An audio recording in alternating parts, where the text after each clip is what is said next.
Gabrielle Hinrichs.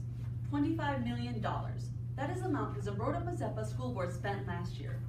This statistic was reported by Mary Ricker, the Minnesota Education Commissioner, who has over 20 years of teaching experience, on the Minnesota Department of Education's website, updated November 2018. Everybody in this room has felt some of the benefits that come with having taken an arts class. The Minnesota Department of Education should increase funding for the arts in high schools across Minnesota. First, I'll talk about the problems there not being enough funding for the arts, and second, I will talk about solutions that we could use to increase funding for the arts. First, I will talk about the benefits that come from the arts not being underfunded. Students who participate in the arts have an improved intelligence. According to Dr. Nina Kraus, the director of Auditorium Neuroscience Laboratory at Northwestern School of Communication, in the journal 3D Human Neuron Cultures, published July 2015, stated that musically inclined students have an increased neurodevelopment and improved learning skills when compared to an active control group of those who are not musically inclined. These same music students also showed an early emergence of their adult cortical response and an improved phonological awareness. Dr. Kathleen Thomas, the department head of finance and economics at Mississippi State University and a specialist in public finance and education policy in the Journal of Cultural Economics, published November 2015, stated that in a survey of over 175,000 ninth graders from Texas, that the students who had a cumulative number of credits in the arts had a reduced dropout compared to other students who were not in the arts. This dropout number came from being controlled by prior achievement and core class grading. These students who have graduated high school are now able to further their education and join the workforce in a higher position than if they had just graduated high school, and then if they had dropped out of high school.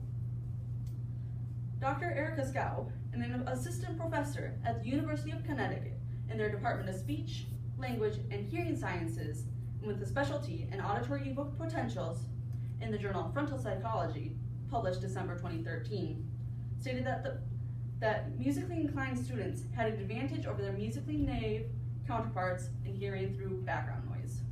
These musically inclined students were able to tune out background noise around them and focus on their teacher or the conversation around them. Whereas their musically naive counterparts were unable to focus throughout the background noise and unable to learn. Dr. Koren Overland, an assistant professor of professional practice at the Frost School of Music and is a specialist in the study of economic and labor issues pertaining to arts education in the Music Educators Journal, published December 2013, stated that the President's Council on the Arts and Humanities stated that the arts should be expanded, more fully funded, included in high school curriculum and research projects. These are all good things that come from the arts being properly funded. Unfortunately, many schools are not properly funded for the arts, and as such, these things do not happen to their students. Now that we know some of the good that can come from properly funded arts programs, let's look at a couple of ways we could increase funding for the arts. One possible solution would be to move funds from one area of the school to another, such as from the sports. In the 2017 to 2018 school year, Zumbrota-Mazeppa spent $75,000 on student activities. But sports outweighed the arts in a 5-to-1 ratio, so the arts obviously didn't get as much funding. In fact, we recently got a new football scoreboard just this past summer, when the old one worked fine, and though there were donations given for it, the school obviously had to pay for it, and that money could have been donated elsewhere by the community members if they realized the importance of the arts. And instead of the money going to the arts or even to the technology in students here for the classrooms that are not properly outfitted with technology, it goes to the sports. In fact, the Zumbrota-Mazeppa Auditorium has 6 main lights, of which only one is currently working. And these have been going out for years. In the past 5 years that I've been here, I've been watching them go out.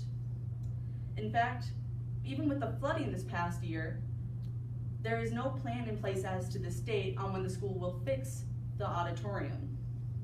And in fact, the Zumbrota Mazeppa 1 team is on the verge of being kicked out of the HBL as they are unable to host the competition.